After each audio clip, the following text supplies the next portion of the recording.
ومن يضلل فلن تجد له وليا مرشدا أشهد أن لا إله إلا الله وحده لا شريك له وأشهد أن نبينا محمدا عبده ورسوله أرسله بالهدى ودين الحق ليظهره على الدين كله ولو كره المشركون اللهم صل على رسولك سيدنا محمد وعلى آل سيدنا محمد كما صليت على إبراهيم وآل إبراهيم وبارك على محمد وآل محمد كما باركت على إبراهيم وآل إبراهيم في العالمين إنك حميد مجيد يا أيها الذين آمنوا اتقوا الله حق تقاته فلا تموتن إلا وأنتم مسلمون أعوذ بالله من الشيطان الرجيم بسم الله الرحمن الرحيم يا أيها الذين آمنوا كتب عليكم القصاص في القتلى الحر بالحر والعبد بالعبد والأنثى بالأنثى فمن عفي له من أخيه شيء فاتباع بالمعروف وأداء إليه بإحسان ذلك تخفيف من ربكم ورحمة فمن اعتدى بعد ذلك فله عذاب أليم. ബഹുമാന്യരായ സഹോദരന്മാരെ സഹോദരികളെ, ജീവിതത്തിൽ സൂക്ഷ്മതയും ശ്രദ്ധയും പുലർത്തണമെന്ന് എന്നെയും നിങ്ങളെയും ഉണർത്തുകയാണ്. അള്ളാഹു നമ്മെ എല്ലാവരെയും ഉത്തമ സ്വഭാവഗുണങ്ങളുള്ള നല്ല മനുഷ്യരിൽ ഉൾപ്പെടുത്തി അനുഗ്രഹിക്കുമാറാകട്ടെ. ലോകത്ത് എല്ലാ രാജ്യങ്ങളിലും എല്ലാ ദർശനങ്ങളിലും നിയമ സംവിധാനങ്ങളിലുമെല്ലാം ശിക്ഷകളെ കുറിച്ച് പറയുന്നുണ്ട്.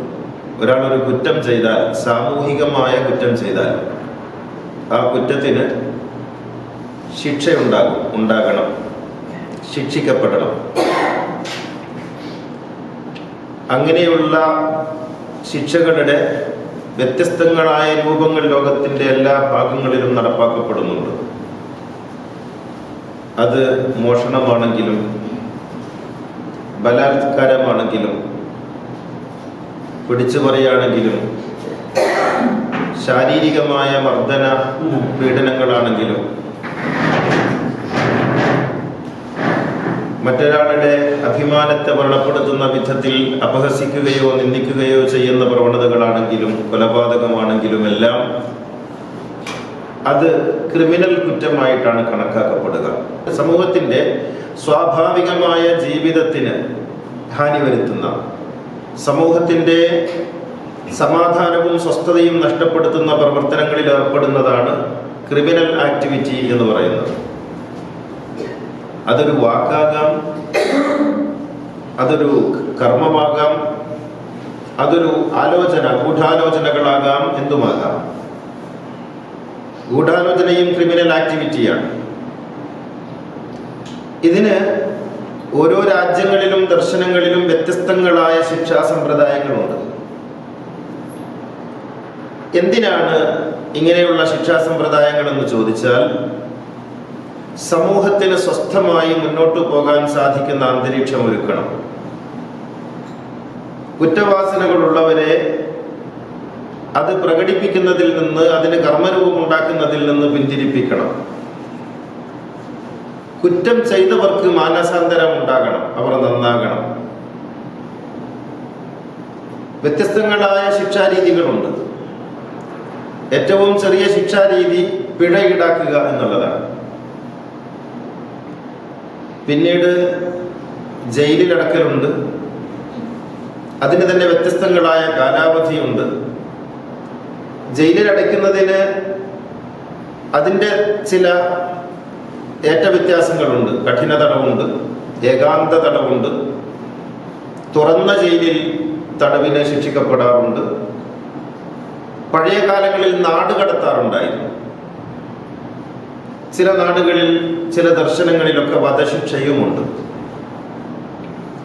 ഇതൊക്കെ നടപ്പിലാക്കുന്നത് ആ കുറ്റം ചെയ്ത ആളോട് ഏതോ അർത്ഥത്തിലുള്ള വിദ്വേഷം ഗവൺമെന്റിനോ സമൂഹത്തിനോ ഉള്ളത് കൊണ്ടല്ല, മറിച്ച് തത്തുല്യമായ കുറ്റങ്ങൾ സമൂഹത്തിൽ ആവർത്തിക്കരുത് എന്നുള്ള വാശിയുള്ളത് കൊണ്ടാണ്. അതുകൊണ്ട് ഏറ്റവും നല്ല ഭരണാധികാരി ആരെന്ന് ചാണക്യനോട് ചോദിച്ചാൽ ചാണക്യൻ പറയും ഏറ്റവും നന്നായി ശിക്ഷിക്കുന്നയാളാണ് എന്ന് പറയും. ഏറ്റവും ഗംഭീരമായി ദണ്ഡനക്രിയ നടത്തുന്നയാളാണ് ഏറ്റവും നല്ല ഭരണാധികാരി എന്നാണ് ചാണക്യൻ പറയുന്നത്. ചാണക്യന്റെ ഉപദേശങ്ങളിൽ, സൂത്രങ്ങളിൽ രാജധർമ്മവുമായി ബന്ധപ്പെട്ട് പറയുന്നിടങ്ങളിലൊക്കെയും ആവർത്തിച്ച് പറയുന്നത് ദണ്ഡനോപാധികൾ ഉണ്ടാകണമെന്നാണ്. ഒരു രാജ്യത്ത് ഏറ്റവും ക്രൂരമായ ജയിലുണ്ടാകണം എന്ന് ചാണക്യൻ പറയും. ഏറ്റവും വലിയ ദണ്ഡുണ്ടാകണമെന്ന് പറയും. അപ്പോൾ ഇത് ഒരു ഭരണകൂടത്തിന്റെ രീതിശാസ്ത്രങ്ങളിൽ എണ്ണപ്പെടുന്നുണ്ട് പണ്ട് കാലത്ത്. അപ്പൊ ഈ ശിക്ഷാ സമ്പ്രദായങ്ങളുടെ ലക്ഷ്യം എന്താണ്? വ്യത്യസ്തങ്ങളായ ശിക്ഷാ സമ്പ്രദായങ്ങളാണ് ഓരോ രാജ്യത്തും ഉള്ളത്. ഇപ്പൊ അമേരിക്കയിലുള്ള ശിക്ഷാ സമ്പ്രദായമല്ല ഇന്ത്യയിലുള്ളത്, ഇന്ത്യയിലുള്ള ശിക്ഷാ സമ്പ്രദായമല്ല അറേബ്യയിലുള്ളത്. സ്കാൻഡിനേവിയൻ രാജ്യങ്ങളിലുള്ള ശിക്ഷാ സമ്പ്രദായം താരതമ്യേന മറ്റ് രാജ്യങ്ങളിലുള്ള ശിക്ഷാ സമ്പ്രദായങ്ങളെക്കാൾ നേർത്തതാണ് എന്ന് പറയപ്പെടാറുണ്ട്. ഇങ്ങനെ വ്യത്യസ്തങ്ങളായ ശിക്ഷാ സമ്പ്രദായങ്ങളാണെങ്കിലും ഈ ശിക്ഷാ രീതികളൊക്കെ ലക്ഷ്യം വെക്കുന്നത് എന്താണ്? നേരത്തെ പറഞ്ഞതുപോലെ മസ്ലഹത്തുൽ മുജ്തമ, സമൂഹത്തിന്റെ നന്മ. അപ്പൊ ഏത് ശിക്ഷ എന്നുള്ളതല്ല, ആ ശിക്ഷ കൊണ്ട് ലക്ഷ്യമാക്കുന്നത് എന്താണ് എന്നുള്ളതാണ്. ഇതിൽ ഖുർആനും അത് തന്നെയാണ് ഉദ്ദേശിക്കുന്നത്. ഖുർആൻ പറയുന്നു, യാ അയ്യുഹല്ലദീന ആമനു, വിശ്വാസികളെ, കുത്തിബ അലൈക്കുമുൽ ഖിസാസു, നിങ്ങൾക്ക് പ്രതിക്രിയ നിയമമാക്കിയിട്ടുണ്ട്, ശിക്ഷ നിയമമാക്കിയിട്ടുണ്ട്. ഫിൽ ഖത്ല, കൊലപാതകത്തിന്റെ കാര്യത്തിൽ പ്രതിക്രിയ നിയമമാക്കിയിരിക്കുന്നു. അൽ ഹുർറു ബിൽ ഹുർരി വൽ അബ്ദു ബിൽ അബ്ദി വൽ ഉൻസാ ബിൽ ഉൻസാ, സ്വതന്ത്രനാണ് കൊല ചെയ്തതെങ്കിൽ അയാളെ സ്വതന്ത്രൻ എന്ന നിലയിലാണ് വിചാരണ ചെയ്യപ്പെടേണ്ടത്, ശിക്ഷിക്കേണ്ടത്. വൽ അബ്ദു ബിൽ അബ്ദി, ഒരു അടിമയാണ് കൊലപാതകിയെങ്കിൽ അയാളെ അടിമ എന്ന പരിഗണന നൽകിക്കൊണ്ട് വേണം ശിക്ഷിക്കാനും വിചാരണ നടത്താനും. ഒരുപക്ഷെ അയാൾക്ക് വേണ്ടി ആയിരിക്കില്ല ചെയ്തത്. വൽ ഉൻസാ ബിൽ ഉൻസാ, ഒരു സ്ത്രീയാണ് കൊലപാതകിയെങ്കിൽ അവിടെ സ്ത്രീ എന്ന നിലയ്ക്ക് പരിഗണിക്കണം. അപ്പോൾ ഒരു സ്ത്രീ കൊലപാതകിയാകുന്നതിന് സാമൂഹികമായ കാരണങ്ങളുണ്ടോ, വ്യക്തിതലത്തിലുള്ള കാരണങ്ങളുണ്ടോ, കുടുംബപരമായ കാരണങ്ങളുണ്ടോ എന്ന് അന്വേഷിച്ചിട്ട് വേണം അവളെ വിചാരണ നടത്തി ശിക്ഷയ്ക്ക് വിധേയയാക്കാൻ. ഫമൻ ഉഫിയ ലഹു മിൻ അഖീഹി ശൈഉൻ ഫത്തിബാഉ ബിൽ മഅറൂഫി വഅദാഉ ഇലൈഹി ബിഇഹ്സാൻ. ഇനി ഇങ്ങനെ കൊലപാതകമൊക്കെ തെളിഞ്ഞാൽ തന്നെയും അവർക്ക് വേണമെങ്കിൽ വിട്ടുവീഴ്ച ചെയ്ത് രക്ഷപ്പെടുത്തുന്നതിൽ വലിയ വിരോധമൊന്നുമില്ല. ഇത് ഖുർആൻ പറയുന്ന ഒരു സംഗതിയാണ്. അപ്പൊ ഖുർആനും ശിക്ഷയെ കുറിച്ച് പറഞ്ഞിട്ടുണ്ട്, പറയാതിരിക്കാൻ കഴിയില്ല. കാരണം സമൂഹത്തിന്റെ നന്മ ആഗ്രഹിക്കുന്ന ഒരു ദർശനത്തിനും ഒരു വേദത്തിനും ശിക്ഷാ സമ്പ്രദായങ്ങൾ പരാമർശിക്കാതെ പോകാൻ കഴിയില്ല. അതുകൊണ്ട് എല്ലാ വേദങ്ങളും, ബൈബിൾ ഉൾപ്പെടെ എല്ലാ വേദങ്ങളും ശിക്ഷയെക്കുറിച്ച് പറഞ്ഞിട്ടുണ്ട്. ഏറ്റ വ്യത്യാസങ്ങൾ ഉണ്ടാകാം, വൈവിധ്യങ്ങൾ ഉണ്ടാകാം എന്നേ ഉള്ളൂ.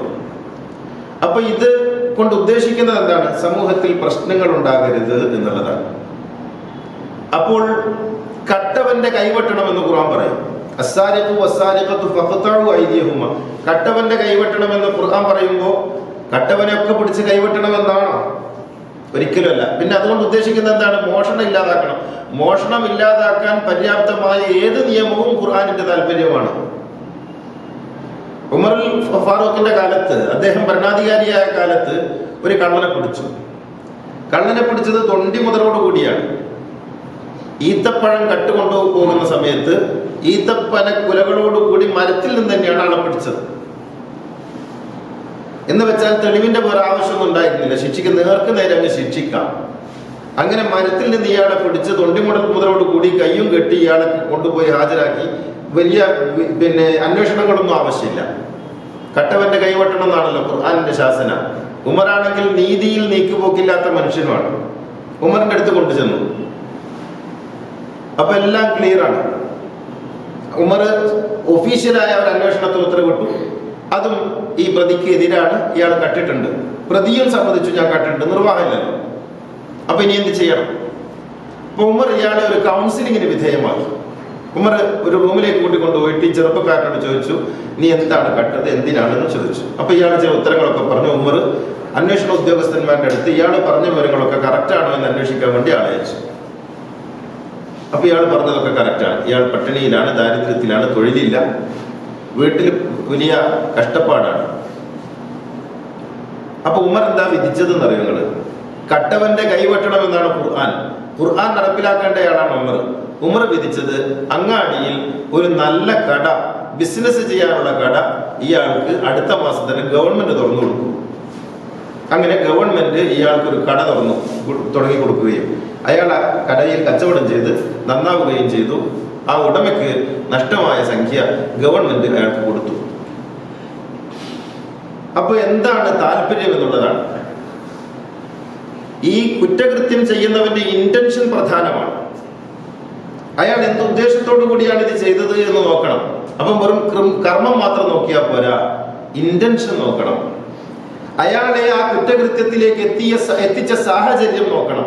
എന്നിട്ടാണ് ശിക്ഷ വിധിക്കേണ്ടത്. ഇവിടെ ശിക്ഷിക്കണം എന്നതിന് പകരം ഉമർ രക്ഷിക്കുകയാണ് ചെയ്തത് കുറ്റവാളിയെ. ഇത് ഖുർആനിന്റെ താല്പര്യമാണ്. അപ്പോൾ കട്ടവന്റെ കൈവെട്ടണം എന്ന് ഖുർആൻ പറഞ്ഞിട്ട് കട്ടവന് കട തുടങ്ങി കൊടുത്ത ഉമർ ഖുർആൻ വിരുദ്ധനാണെന്ന് പറയേണ്ടി വരില്ലേ? അല്ല, ഖുർആനിന്റെ താല്പര്യം അറിയുന്നത് കൊണ്ടാണ് ഉമർ അങ്ങനെ ചെയ്തത്. ഇത് നാം വളരെ കൃത്യമായി മനസ്സിലാക്കേണ്ടതുണ്ട്. ഇനി നമ്മൾ നോക്കൂ, നമ്മുടെ നാട്ടിൽ വലിയ ചർച്ച നടക്കുകയാണ് നിമിഷപ്രിയ എന്നൊരു പെണ്ണിന്റെ കാര്യത്തിൽ. അവിടെ ഒരു കൊലപാതകം ചെയ്തിരിക്കുന്നു എന്നാണ് പറയുന്നത്. കൊലപാതകത്തിന് ചെയ്ത ആ ക്രിയ അല്ലെങ്കിൽ ആ കൊലപാതകം തീർച്ചയായിട്ടും അവൾ ചെയ്തിട്ടുണ്ടെങ്കിൽ അത് വലിയ തെറ്റാണ്. ഒരു മനുഷ്യന്റെ ജീവിതം എടുക്കാൻ ആർക്കും പറ്റില്ല. അവൾ ചെയ്തു എന്നുള്ളത് ശരിയാണ്. പക്ഷേ അതുകൊണ്ട് അവളെ കൊലക്ക് കൊടുക്കണം, അവളെ വധശിക്ഷയ്ക്ക് വിധേയമാക്കണം എന്ന് പറയുന്നിടത്ത് ഒരു വികാരം എന്നുള്ളതിനപ്പുറത്ത് അർത്ഥമില്ലാത്ത വർത്തമാനമാണ്. നിയമം അനുവദിക്കുന്ന ഏത് ഇളവിനും നിമിഷപ്രിയക്ക് അർഹതയുണ്ടെന്ന് ഖുർആൻ പറയുന്നു. നിയമം അനുവദിക്കുന്ന ഏത് ഇളവിനും. അപ്പോൾ ദിയ വാങ്ങി, പ്രായശ്ചിത്ത ധനം വാങ്ങി അവൾക്ക് മോചിതയാകാം എങ്കിൽ അത് മോചിപ്പിക്കുന്നതിന് സൗകര്യം ചെയ്തു കൊടുക്കണം. നിയമം അനുവദിക്കുന്ന ഇളവിന് നിമിഷപ്രിയ എന്നല്ല ലോകത്തെ ഏത് കുറ്റവാളിക്കും അർഹതയുണ്ട്. പൊതുജനങ്ങളുടെ വികാരമോ അട്ടഹാസമോ അല്ല ഒരു ശിക്ഷ നടപ്പിലാക്കുന്നിടത്ത് പരിഗണിക്കേണ്ടത്. അതുകൊണ്ട് നിമിഷപ്രിയക്ക് നിയമം അനുവദിക്കുന്ന ഇളവ് ലഭിക്കാൻ അർഹതയുണ്ട്. അത് ഇളവ് ലഭിക്കാനുള്ള എല്ലാ മാർഗങ്ങളും തേടേണ്ടത് ഇന്ത്യൻ ഗവൺമെന്റിന്റെ, ഇന്ത്യയിലെ പൗര എന്നുള്ള നിലയ്ക്ക് ഇന്ത്യൻ ഗവൺമെന്റിന്റെ ബാധ്യതയാണ്. ഒരു മലയാളി എന്ന നിലയ്ക്ക് കേരള ഗവൺമെന്റിന്റെ ബാധ്യതയാണ്. അവൾക്ക് നിയമം വല്ല ഇളവും അനുവദിക്കുമെങ്കിൽ ആ നിയമത്തിന്റെ പരിധിയിൽ നിന്നുകൊണ്ട് ഇളവിന് ശ്രമിക്കണം. നിമിഷപ്രിയ വധശിക്ഷയിൽ നിന്ന് രക്ഷപ്പെട്ട് നാട്ടിലേക്ക് വരുന്നതിൽ എന്തിനാണ് ഇത്ര പ്രശ്നം ഉണ്ടാകുന്നത്? നിയമത്തിന്റെ ഇളവല്ലേ. എന്തിനാ നമ്മളൊക്കെ കോടതിയിൽ പോകുന്നത്? കോടതിയിൽ പോയിട്ട് എന്തിനാ വക്കീലിനെ വെക്കുന്നത്? നിയമത്തിന്റെ ഇളവ് അനുവദിക്കുന്ന അളവിൽ ലഭിക്കുന്നതിന് വേണ്ടിയല്ലേ. ആ ഇളവ് ആർക്കും കിട്ടണം, ആർക്കും കിട്ടും. അതുകൊണ്ടാണ് വാദങ്ങൾ ഉണ്ടാകുന്നത്, പ്രതിവാദങ്ങൾ ഉണ്ടാകുന്നത്, വിചാരണ ഉണ്ടാകുന്നത്, ചോദ്യങ്ങൾ ഉണ്ടാകുന്നത്, സാക്ഷി വിസ്താരം ഉണ്ടാകുന്നത്. അത് നിമിഷപ്രിയക്കും കിട്ടണം. ഇനി ഇതിനപ്പുറത്ത് മറ്റൊരു കാര്യം ചിന്തയ്ക്ക് വിധേയമാക്കാൻ വേണ്ടി ഞാൻ നിങ്ങളെ ഉണർത്തുന്നത്, വധശിക്ഷ എന്ന് പറയുന്നത് ആത്യന്തികമായി ചെയ്യേണ്ടുന്ന, ഉൾക്കൊള്ളേണ്ടുന്ന, പിന്തുടരപ്പെടേണ്ടുന്ന ഒന്നാണോ എന്നുള്ളതാണ്. വധശിക്ഷ നല്ല ഒരു ശിക്ഷാ രീതിയേ അല്ല എന്നാണ് എൻ്റെ അഭിപ്രായം. കാരണം വധശിക്ഷ എന്നത് തിരുത്താൻ കഴിയാത്ത ഒരു ശിക്ഷാ സമ്പ്രദായമാണ്. നമുക്കറിയാം, നാം കേസ് ഹിസ്റ്ററി, നമ്മുടെ നാട്ടിൻ്റെയും മറ്റു നാടുകളുടെയും വിധികളും കേസ് ഹിസ്റ്ററിയും ഒക്കെ പരിശോധിച്ചാൽ വിധികൾ വന്നതിന് ശേഷം, ശിക്ഷ അനുഭവിച്ചതിന് ശേഷം ഈ കുറ്റകൃത്യത്തിൽ ഇയാൾക്ക് പങ്കുണ്ടായിരുന്നില്ല, അല്ലെങ്കിൽ ഈ കേസ് തന്നെ അടിസ്ഥാനമില്ലാത്തതായിരുന്നു എന്ന് തെളിഞ്ഞ നിരവധി സന്ദർഭങ്ങളുണ്ട്. ലോകാടിസ്ഥാനത്തിൽ പ്രമാദമായ പല കേസുകളും. കൊല്ലപ്പെട്ടു എന്ന് ഒരാൾ കൊല്ലപ്പെടുകയും ആ കൊല്ലപ്പെട്ടതിന് വേണ്ടി ഒരു കൊലയാളിയെ കണ്ടെത്തുകയും ആ കൊലയാളിയെ ശിക്ഷിക്കുകയും ചെയ്തിട്ട് പതിറ്റാണ്ടുകൾ കഴിഞ്ഞതിന് ശേഷം കൊല്ലപ്പെട്ടയാൾ വന്ന ചരിത്രങ്ങളുണ്ട് ലോകത്ത്. കൊല്ലപ്പെട്ടയാൾ തിരിച്ചു വരുന്നു. നമ്മുടെ നാട്ടിലുണ്ടായിട്ടുണ്ട്, വിദേശങ്ങളിൽ ഉണ്ടായിട്ടുണ്ട്. വധശിക്ഷയ്ക്ക് വിധേയമാക്കിയാൽ ഗവൺമെന്റിനും കോടതിക്കും പറ്റിയ തെറ്റ് തിരുത്താൻ എവിടെയാണ് അവസരം? വധശിക്ഷ എന്ന് പറയുന്നത് അത്ര നല്ലൊരു നടപടിയൊന്നുമല്ല. വധശിക്ഷയുണ്ട് നിയമത്തിൽ, അത് നിയമത്തിലേ ഉണ്ടാകാവൂ, പ്രയോഗതലത്തിൽ ഉണ്ടാകരുത്. നിയമതലത്തിൽ നിന്ന് തന്നെ എടുത്തു മാറ്റപ്പെടണം. ഖുർആൻ ഖിസാസ് പറഞ്ഞിട്ടുണ്ട് എന്നുള്ളത് കൊണ്ട് കണ്ടില്ലേ ഖുർആനെതിരാണ് മൗലവി പ്രസംഗിക്കുന്നത് എന്ന് നാളെ മുതൽ ചാടി കളിച്ചിട്ട് വരണ്ട. ഖുർആൻ പറയുന്ന ശിക്ഷ അതിന്റെ മാക്സിമം ലെവലിലാണ് പറയുക. ശിക്ഷയെ കുറിച്ച് പറയുന്നിടത്ത് ഖുർആനെ പഠിക്കണം. കട്ടവന്റെ കൈവെട്ടണം എന്ന് പറഞ്ഞാൽ കട്ടവൻ അടക്ക കട്ടവന്റെയും പിന്നെ അതുപോലെ തക്കാളി കട്ടവന്റെയും കൈവെട്ടണം എന്നല്ല. മോഷണം എന്ന കുറ്റത്തിന് പരമാവധി നൽകേണ്ടുന്ന ശിക്ഷ കൈവിട്ടലാണ് എന്നാണ് ആ പറഞ്ഞതിന്റെ അർത്ഥം. അങ്ങനെ വ്യഭിചരിച്ചവനെയും ബലാത്കാരം ചെയ്തവനെയും 100 അടിയടിക്കണം. ബലാത്കാരത്തിന് ശിക്ഷ പറയാണ് 100 അടിയടിക്കണം എന്ന് പറഞ്ഞാൽ വ്യഭിചരിച്ചവനൊക്കെ പിടിച്ച് 100 അടിയടിക്കണം എന്നല്ല. വ്യഭിചാരത്തിന് നൽകാവുന്ന മാക്സിമം പണിഷ്മെന്റ് 100 അടിയാണ് എന്നാണ്. കൊന്നവനെ കൊല്ലണമെന്ന് പറഞ്ഞാൽ കൊലയാളിക്ക് നൽകാവുന്നതിൽ ഏറ്റവും മാക്സിമം പണിഷ്മെന്റ് അതാണെന്നാണ്. ഇത് മനസ്സിലാക്കാതെ ഈ മുല്ലമാരും പുരോഹിതന്മാരും ബഹളം വെക്കുകയാണ്. ഒരിക്കലും ഖുർആൻ പറയുന്ന ശിക്ഷ മിനിമം ലെവലിലല്ല. ഖുർആൻ പറയുന്നത് മാക്സിമം ലെവലിലാണ് ശിക്ഷയെ കുറിച്ച് പറയുമ്പോൾ, ജിനായത്തിനെ കുറിച്ച് പറയുമ്പോൾ. അതുകൊണ്ട് വധശിക്ഷ എന്നുള്ളത് ഖുർആനിന്റെ താല്പര്യമേ അല്ല. ഖുർആൻ അങ്ങനെ താല്പര്യപ്പെടുന്നുമില്ല. കൊടുക്കാവുന്നതിൽ പരമാവധി ശിക്ഷ അതാണെന്നാണ്. പരമാവധി കൊടുക്കേണ്ട ഒരിക്കലും കൊടുക്കരുത്. അപ്പോ വധശിക്ഷ എന്ന് പറയുന്നത് പുനഃപരിശോധിക്കപ്പെടേണ്ടതുണ്ട്. അത് ശരീഅത്ത് നടപ്പിലാക്കുന്ന നാടുകളിലും അല്ലാത്ത നടപ്പിലാക്കുന്ന നാടുകളിൽ, ഇപ്പൊ നമ്മുടെ നാട്ടിലൊക്കെ പൊതുജനങ്ങളുടെ വികാരം മാനിച്ച് വധശിക്ഷ കൊടുത്ത സംഭവങ്ങളൊക്കെ ഉണ്ടായിട്ടുണ്ട്. യഥാർത്ഥത്തിൽ വളരെ അപഹാസ്യമാണ്, നിന്ദ്യമായ പദപ്രയോഗമാണ്. ഒരാളെ വധശിക്ഷയ്ക്ക് വിധേയമാക്കുക എന്ന് പറഞ്ഞാൽ തിരുത്താൻ കഴിയാത്ത ഒരു ശിക്ഷയിലേക്ക് പോവുക എന്നാണ് അർത്ഥം. അത് സംഭവിക്കരുത്. നന്നാകാനാണല്ലോ ശിക്ഷിക്കുന്നത്. ഒരു മനുഷ്യൻ നന്നാകണം. ജയിലിലടക്കുന്നത് നന്നാകാനാണ്, പിഴ ഈടാക്കുന്നത് നന്നാകാനാണ്. കൊന്ന പിന്നെ നന്നാകാൻ ഇവിടെ അവസരം. ഒരാൾക്ക് അയാളുടെ തെറ്റുകൾ മനസ്സിലാക്കി തിരുത്തി ഇനി എന്റെ ജീവിതം നല്ല നിലയിൽ മുന്നോട്ട് കൊണ്ടുപോകുമെന്ന് തീരുമാനിക്കുന്നതിന് വേണ്ടിയല്ലേ ശിക്ഷ. അപ്പോൾ തിരുത്താൻ കഴിയാത്ത ശിക്ഷാ സമ്പ്രദായങ്ങൾ നടപ്പിലാക്കുന്നത് നല്ലതല്ല. ഒരു പരിഷ്കൃത സമൂഹത്തിന് ചേർന്നതല്ല, ഒരു നാഗരിക സമൂഹത്തിന് ചേർന്നതല്ല. അതുകൊണ്ട് വധശിക്ഷ എന്ന് പറയുന്നത് നമ്മുടെ നാട്ടിൽ നിന്നുൾപ്പെടെ ഇല്ലാതാക്കപ്പെടേണ്ടതുണ്ട്.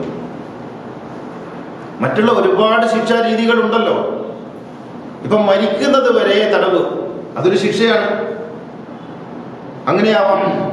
അല്ലാതെ വധശിക്ഷ എന്ന് പറയുന്നത് പരിഹാരമാണ് എന്നെനിക്ക് തോന്നുന്നില്ല. അത് വേദങ്ങളുടെ ഒന്നും താല്പര്യമല്ല, ഖുർആനിന്റെ താല്പര്യമേ അല്ല. ഖുർആൻ പറയുന്നത് മറ്റൊരു തരത്തിലാണ്. ഖുർആനെ മനസ്സിലാക്കുന്നിടത്ത് സംഭവിച്ച പിഴവാണ്. ഖുർആൻ ശിക്ഷയെക്കുറിച്ച് പറഞ്ഞെടുത്ത് പറയുന്നു, വലക്കും ഫിൽ ഖിസാസി ഹയാത്തുൻ യാ ഉലിൽ അൽബാബി ലഅല്ലക്കും തത്തഖൂൻ. ശിക്ഷ നടപ്പിലാക്കുന്നിടത്ത് മനുഷ്യ സമൂഹത്തിന്റെ പൊതുവായ നല്ല ജീവിതമാണ് സംഭവിക്കേണ്ടത് എന്നാണ്. നല്ല ജീവിതം സംഭവിക്കണം, അതിനു വേണ്ടിയാണ്.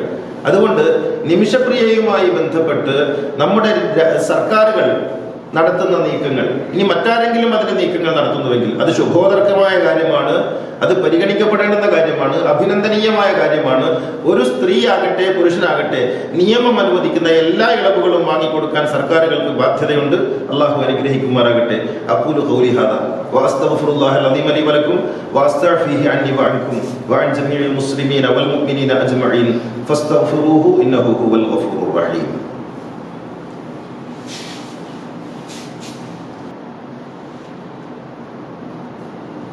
الحمد لله نحمده ونستعينه ونستغفره ونستهديه ونؤمن به ونتوكل عليه ونعوذ بالله من شرور أنفسنا ومن سيئات أعمالنا من يهد الله فهو المهتد ومن يضلل فلن تجد له وليا مرشدا أشهد أن لا إله إلا الله وحده لا شريك له وأشهد أن محمدا عبده ورسوله أرسله بالهدى ودين الحق ليظهره على الدين كله ولو كره المشركون. اللهم صل على محمد وآل محمد كما صليت على إبراهيم وآل إبراهيم وبارك على محمد وآل محمد كما باركت على إبراهيم وآل إبراهيم في العالمين إنك حميد مجيد يا أيها الذين آمنوا اتقوا الله حق تقاته ولا تموتن إلا وأنتم مسلمون. സഹോദര സഹോദരികളെ, തഖ്വയുള്ളവരായിരിക്കണമെന്ന് ഒന്നുകൂടി ഉണർത്തുകയാണ്. സൗദി ജയിലിൽ കിടക്കുന്ന അബ്ദുറഹീമിന്റെ കാര്യമാണെങ്കിലും യമനിലെ ജയിലിൽ കിടക്കുന്ന നിമിഷപ്രിയയുടെ കാര്യമാണെങ്കിലും മറ്റ് രാജ്യങ്ങളിലെ ജയിലുകളിൽ കിടക്കുന്ന ഏത് അപരാധികളുടെ കാര്യമാണെങ്കിലും, നിരപരാധികളെ കുറിച്ച് പറയേണ്ടതില്ലല്ലോ. നിരപരാധികൾ ജയിലിൽ കിടക്കുക എന്ന് പറഞ്ഞാൽ ഒരു പരിഷ്കൃത സമൂഹത്തിന് നാണക്കേടാണ്, അത് ഗവൺമെന്റിന് നാണക്കേടാണ്. നമ്മുടെ ഇന്ത്യയുടെ ഈ ശിക്ഷാ സമ്പ്രദായത്തിന്റെ, വിചാരണാ സമ്പ്രദായത്തിന്റെ, നിയമ സമ്പ്രദായത്തിന്റെ തലവാചകം തന്നെ കുറ്റവാളികൾ രക്ഷപ്പെട്ടാലും നിരപരാധി ശിക്ഷിക്കപ്പെടരുത് എന്നാണ്. നിരപരാധി ശിക്ഷിക്കപ്പെടുക എന്ന് പറഞ്ഞാൽ ഒരു സമൂഹത്തിന് മാനക്കേടാണ്. അപ്പൊ അതേക്കുറിച്ച് നമ്മൾ പറയേണ്ടതില്ല. ഏത് ജയിലിൽ കിടക്കുന്ന ഏത് അപരാധി അയാൾക്ക് സ്വന്തമായി വക്കീലിനെ വെക്കാൻ സാമ്പത്തികമായോ സാമൂഹികമായോ ത്രാണിയും ശേഷിയും ഇല്ലെങ്കിൽ അയാൾക്കൊരു വക്കീലിനെ ഏർപ്പാടാക്കി കൊടുക്കാൻ ഗവൺമെന്റിന് ബാധ്യതയുണ്ട്. പരസ്യമായി കുറ്റം ചെയ്ത ആളാണെങ്കിൽ പോലും ഇതിൽ നിന്നെന്താ മനസ്സിലാക്കാൻ കഴിയുന്നത്? ഒരാൾക്ക് പറയാനുള്ളത് പറയാനും അയാൾക്ക് എന്തെങ്കിലും തെളിയിക്കാനോ സമർത്ഥിക്കാനോ ഉണ്ടെങ്കിൽ അതിനുമുള്ള അവസരം കൊടുക്കണം എന്നാണ്. ഇത് വളരെ പ്രധാനപ്പെട്ട ഒരു പ്രാഥമികമായ അവകാശമാണ്. അതുകൊണ്ട് നമ്മുടെ കോടതികളൊക്കെ വക്കീലില്ലാത്ത ഏതെങ്കിലും ഒരാൾ വിചാരണയ്ക്ക് വരികയാണെങ്കിൽ അയാളോട് കോടതി ചോദിക്കും, നിങ്ങൾക്ക് വക്കീലിനെ വേണോ എന്ന് ചോദിക്കണം എന്നാണ്. ഈ കാര്യങ്ങൾ നമ്മളുടെ ഓർമ്മയിൽ ഉണ്ടാക്കണം. അബ്ദുറഹീം എന്ന് പറയുന്ന ഒരു കോഴിക്കോട്ടുകാരനായ മനുഷ്യന് വേണ്ടിയിട്ട് അയാൾ അപരാധം ചെയ്തോ ഇല്ലേ, ഇതൊന്നും നമ്മുടെ മുന്നിൽ ഉള്ള വിഷയമല്ല. സൗദി ഭരണകൂടത്തിന്റെയും സൗദി കോടതിയുടെയും മുന്നിൽ അയാൾ കുറ്റവാളിയാണ്. മറ്റു കാര്യങ്ങളൊന്നും നമ്മുടെ വിഷയമല്ല. ഒരു കോടതി എന്ത് വിധി പറയുന്നു എന്നുള്ളതാണ് നമ്മുടെ വിഷയം. സൗദി കോടതിയുടെ മുന്നിൽ അയാൾ കുറ്റവാളിയാണ്, അയാൾ കുറ്റം ചെയ്തിട്ടുണ്ട്. ഇങ്ങനെ കുറ്റം ചെയ്തു എന്ന് തെളിയിക്കപ്പെട്ട ഒരു മനുഷ്യന് വേണ്ടി കൊല ചെയ്യപ്പെട്ട കുട്ടിയുടെ രക്ഷിതാക്കൾ അല്ലെങ്കിൽ കുടുംബം വലിയൊരു തുക ചോദിച്ചു. ഇത് ഈ കൊലയേക്കാൾ ഭീകരമായ മറ്റൊരു തിന്മയാണെന്നാണ് ഞാൻ വിചാരിക്കുന്നത്. ചോദിക്കുന്നവർക്ക് ഒരു മാനം വരികയാണ്. ഒരാള് കൊല ചെയ്യപ്പെടാൻ പാടില്ല. ഇനി അങ്ങനെ കൊല്ലപ്പെട്ടു, അബദ്ധത്തിലോ അല്ലാതെ കൊല്ലപ്പെട്ടാൽ ആ മനുഷ്യന് നഷ്ടപരിഹാരം തീരുമാനിക്കുന്നതിന് ഒരുപാട് ക്രൈറ്റീരിയ ഉണ്ട്. ഇതൊന്നുമില്ലാതെ തോന്നിയത് പറയാനൊന്നും വകുപ്പില്ല, ഒരു ഇസ്ലാമിക്കില്ല. ഇത് തന്നെയാണ് ഈ വിഷപ്രിയയുടെ കാര്യത്തിൽ. മനുഷ്യന്മാരൊക്കെ കൂട്ടായി ചേർന്ന് അവരുടെ കാരുണ്യത്തിന്റെയും സഹവർത്തിത്വത്തിന്റെയും ഒക്കെ ഭാഗമായിട്ട് പണം പിരിക്കാനുള്ള ശേഷി ഉണ്ടെന്ന് കരുതിയിട്ട് എന്തും ചോദിക്കാനുള്ള ഒരു മനോഭാവമൊന്നും മതം അനുവദിക്കുന്നില്ല. ഇവിടെ നമ്മൾ ആലോചിക്കേണ്ടുന്ന ഒരു വിഷയം അതാണ്. ഇപ്പൊ ഇസ്ലാമിനെ കുറിച്ച് വളരെ വ്യാപകമായ ഒരു തെറ്റിദ്ധാരണ ഉണ്ടാകുന്നത്. ഈ ഒരാൾ കൊല്ലപ്പെട്ടാൽ അയാളുടെ കുടുംബത്തിന് എന്തും ചോദിക്കാനുള്ള ഒരു ലൈസൻസ് ഒക്കെ കൊടുക്കുന്നുണ്ട്. അത് ചില മൗലവിമാരൊക്കെ പ്രഭാഷണത്തിൽ അങ്ങനെ ധ്വനിപ്പിക്കുന്ന ചില സംസാരങ്ങളുണ്ട്. അങ്ങനെയൊന്നുമില്ല. വളരെ കൃത്യമായ ക്രൈറ്റീരിയ ഇസ്ലാം വെച്ചിട്ടുണ്ട്. അയാൾ ജീവിക്കുകയാണെങ്കിൽ അയാൾക്ക് എന്താണ്, അയാൾ ഇതുവരെയുള്ള ജീവിതം എങ്ങനെയായിരുന്നു, ഇനി അങ്ങോട്ട് ജീവിക്കുകയാണെങ്കിൽ അയാളുടെ വരുമാനം എന്താണ്, അയാൾ ആശ്രയിച്ച് കഴിയുന്ന ആളുകൾ ആരൊക്കെയാണ്, അയാളുടെ നിലവിലുള്ള ആരോഗ്യാവസ്ഥയൊക്കെ എന്താണ്, ഇങ്ങനെയൊക്കെ പരിഗണിച്ചുകൊണ്ടാണ് ഒരാളുടെ ദിയ നിശ്ചയിക്കുന്നത്, ബ്ലഡ് മണി നിശ്ചയിക്കുന്നത്. ബ്ലഡ് മണി എന്ന് പറയുന്ന പേരിൽ തന്നെ ചില പ്രശ്നങ്ങളുണ്ട്. അപ്പോ ഇത് പരിഗണിക്കപ്പെട്ടിരുന്ന മറ്റൊരു വിഷയമാണ്.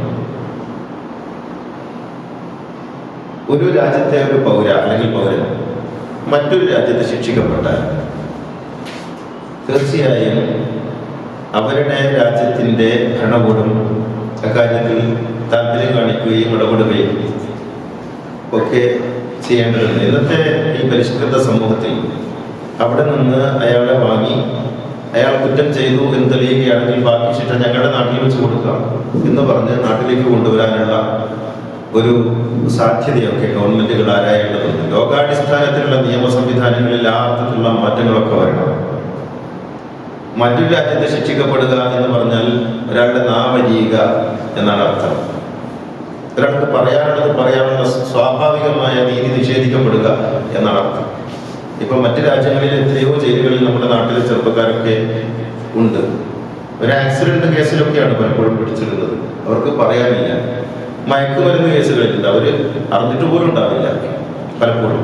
അപ്പൊ മറ്റൊരു നാട്ടിൽ ശിക്ഷിക്കപ്പെടുക എന്ന് പറയുന്നത് ആളുമർത്ഥമില്ലാത്ത, തന്നെ അറിയുന്ന ആനയില്ലാത്തൊരു നാട്ടിൽ ശിക്ഷിക്കപ്പെടുക എന്ന് പറയുന്നത്, അല്ലെങ്കിൽ ജയിലിൽ അടക്കപ്പെടുക എന്നൊക്കെ പറയുന്നത് അയാളുടെ നാമരിയുക അല്ലെങ്കിൽ അയാളെ കെട്ടിയിടുക എന്നൊക്കെ പറയുന്നത് പോലെയാണ്. അപ്പോൾ ഭരണകൂടങ്ങൾ മറ്റ് രാജ്യങ്ങളിൽ ശിക്ഷിക്കപ്പെടുന്ന പൗരന്മാരെ സ്വന്തം രാജ്യത്തേക്ക് കൊണ്ടുവന്ന് ആ കുറ്റം തെളിയിക്കപ്പെട്ടിട്ടുണ്ടെങ്കിൽ അതിനെ ശിക്ഷിക്കാനുള്ള സംവിധാനങ്ങൾ ഉണ്ടാക്കുന്നതിനെ കുറിച്ച് ആലോചിക്കേണ്ട സമയമായിട്ടുണ്ട്.